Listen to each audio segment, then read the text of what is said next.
Hey, Shalom, Akim, Shalom. First and foremost, I want to give all praises and glory and honor that's due to Yahweh, Bahashim Yahweh Shai, Bahashim Rakakwadash. I'd like to give double honors to the apostles and elders of Great Millstone. Blessings and salutations to the hopeful elect. News in this gospel, brothers, from the standard of Yahweh, Bahashim Yahweh Shai, wherever it may be. This is titled, We Have a More Sure Word of Prophecy.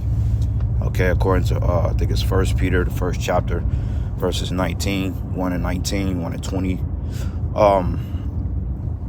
It says we have a more sure word of prophecy. All right, because, we go into a lot of prophecies and breakdowns and so forth because the Spirit of the Lord compels us to do so. I was watching the video last night of the Sakari, and this one bozo butchering the MOTB prophecy. Okay, now we've come across this before, men teaching out of their own heart, teaching for filthy lucre, and just being just straight up rebellious and just straight up just being averse for no reason. Now the Sakari, it was like they were playing with this guy. I'm like, you see, and that's another thing that we here in this particular camp, we're not gonna play with you when it comes to this word, man. We're going to be straightforward, and we're going to tell you what it is through the Spirit, whether you hear it for bear it. At Camp Saturday, we pushed Ezekiel 3 pretty heavy. All right, going out and warning the children of Israel and telling them what's going to happen before it happens, because that's the job of a watchman. All right, but this guy, man, he basically went on there and totally butchered Revelation 13 and 16. He tried to attribute that, like when you go into Revelation 7, when the scriptures say when you have the seal of the Most High on their foreheads, roughly paraphrasing it, when the Lord seals the elect, he tried to use that in comparison to Revelation 13 and 16 when it goes into the word cosmos, not cosmos, Salakia, the word charagma, or charagma. Okay, and that's a weak attempt to try to prove your point, because when they was asking you questions, the only thing you kept saying was, well, are you going to answer my question? Just answer the question, man. Okay, the scriptures say, let your yea be yea and your nay be nay. Just answer the question. And they asked you, what is the M-A-R-K? And in many ways, they were going off too, man, because when I was watching it, they was like, how can I say it? These men, he kept saying that it was sin and spiritual and all this other nonsense.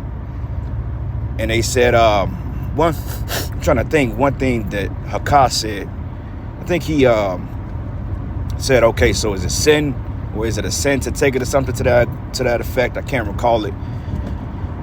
But basically, man, they're playing with this dude, man. And this guy just should have just came out and said it's the MOTB, but he didn't want to say that because pride, and plus for your hatred of Great Millstone. I'm going to say this again, too. I don't give a damn. I'm not going to let a group of men, or I'm not going to let, because I hate men or I'm bitter against men, disrupt my salvation. That's when people really gave up the fight, when they focused on a particular individual or group over the salvation of Yahweh Bashim Yahweh Shai. Okay, like a lot of guys that got kicked out of left. Now, it's this big thing that we are worse than the so-called white man coming down on us. Here Esau is getting ready to come down with great wrath. Okay, he's getting ready to institute that martial law. Okay, we literally are in the middle of a dollar collapse. Saudi Arabia is pretty much done with the dollar. Okay, bad times are getting ready to come to America, but somehow we're the worst men since the white man came on the scene, man. I don't really get it, but the scriptures tell you too. Paul warned us. He said that wolves shall enter in. Grievous men, roughly paraphrasing it, that should not spare the flock after his departure. Grievous wolves shall enter in, and not spare the flock. And when you go into the New Living Translation, it goes into how men come against us of our own group because they want their own following. Okay, see, a lot of these guys, they leave or get kicked out, and then they generate a following of other bitter men.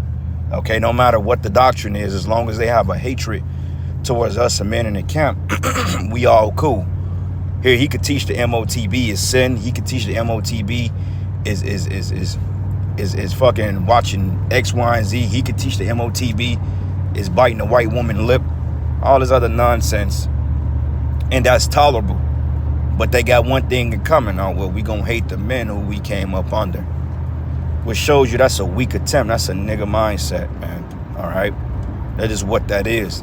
That's why we have a more sure word of prophecy, because out of all the hell that the churches went through, that Paul spoke to from Corinth, okay, the church of Berea, you know, you got the Galatians, man. Hey, we fit the bill of catching the most hell from the groups, man. Okay, because men came against Yahushua and the 12 all the time. And Paul had a big time with the church of Corinth. All right, that's why he wrote 2 books to them, because that's the church that gave him the most hell. Because you had all types of walks of life in there. Okay, you had adultery, you had women teaching. Okay, you had men that was destitute in church. Man was worshiping Dionysus, man. Okay, it was worshiping all types of different gods and so forth, while claiming to be believers in Yahweh Shai. Secret revolts against the leadership. You even had men that wanted to put Paul to death, you know? And we deal with that through all walks of life in this faith, in this understanding, this wisdom. All right? Because we believe we are the men of the Lord. You know, somehow GMS is the house of Saul, which I don't understand that, because we're not attacking nobody. We're actually standing in our lane and doing the work. We're prophesying as the scriptures command us. Go out there and teach Israel whether they hear or forbear. That's what we're doing. We're not making 30-part videos on people on how they didn't brush their teeth in the damn morning. No. On how that brother may have came from the gym one day and he had a sweat or a stain on his shirt because he was working out hard. We're not wasting our time on stuff like that, man. You know, but the Spirit reveals all things in due time. You know, and you guys going to be found out that you was really the house of Saul. Because the Most High said he was going to build that tabernacle of David as an old, and he was going to raise David up. Okay, so, you know, we're going to wait and see what Yahweh Shai do. But overall, man, we have a more sure word of prophecy, because, hey, who's going in thorough breakdowns of the sea hit, which is the main prophecy today. That's why we continue to go into it, because that prophecy is imminent. I mean, the only thing you got to do is look at the world around you. Look at the world around you. Look how it's evolving. Look how it's changing. For the worse. Okay? For the worse. Because everybody's getting ready to be hooked up to this grid. This smart grid.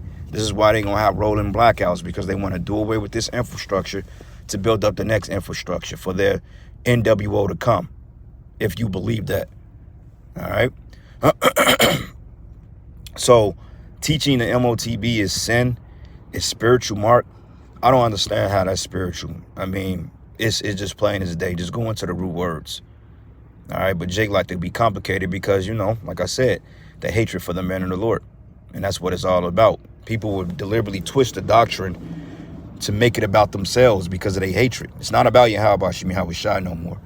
Okay, it's not about going out teaching. It's not about diligence. It's not about waking up or edifying a congregation. But it's about getting the squad and ultimately throwing a punch back because you felt that you were violated or whatever reason. But, you know, the scriptures say, gird up your loins and be men. You know, be a man in this thing. You got to let go of those hard, petty attachments. Yeah, you may have been upset. Some may didn't rub you the right way. I mean, we're men. We're fallible. We make mistakes. You know, everything we do is not going to rub our congregations the right way. But we're men, in the, you know, we're in the flesh. So, of course, every man going to have their thoughts. You could be the most perfect brother, and somebody going to find out with you, man. You know? Hey, you think that disciples, they always agree with Yahweh Shai? Hell no. They didn't always agree with him. And he didn't always agree with them. He called Peter Satan. But, hey, what did he tell Peter? He said, upon this rock would I build my church. Because the Lord was dealing with him. Period. It don't matter if the Lord really liked them personally or not, which we're not saying the Lord, of course he loved them. But, you know, honestly speaking, I believe John was his favorite. It wasn't even ahead of the church. But, hey, he set Peter up for a particular purpose. Because he know that's David in the spirit. Okay? And Yahweh Shai is Saul. No, Yahweh Shai is Solomon. I'm sorry, Salakia. My bad. I'm getting this house of David and Saul thing. Salakia, Yahweh Shai is Solomon, man. You know, and the Lord said that, hey, he was going to build the tabernacles of David and he was going to inherit the throne of his father David. But David had to come back and be in a position of rulership or leadership as heading over the church. Okay? Because the Most High chose him from the foundation of the earth. Every lifetime David came back, whether it was Moses, Peter, okay? These men, he always had a prominent role in the Lord's army because he was a man after the Most High's own heart. And Yahweh the Most High loved him, okay? Yahweh Shai loved him. But to the point, you know, they didn't always agree, because we're men, we gonna disagree. And I just had a word, this is how this thing is, man. All right. So anyway, I'm gonna end it here, giving all praises and glory and honor that's due to Yahweh Bashim Yahweh Shai, Bashir Kakwadash. And with that, Shalom and the Baba Shalom.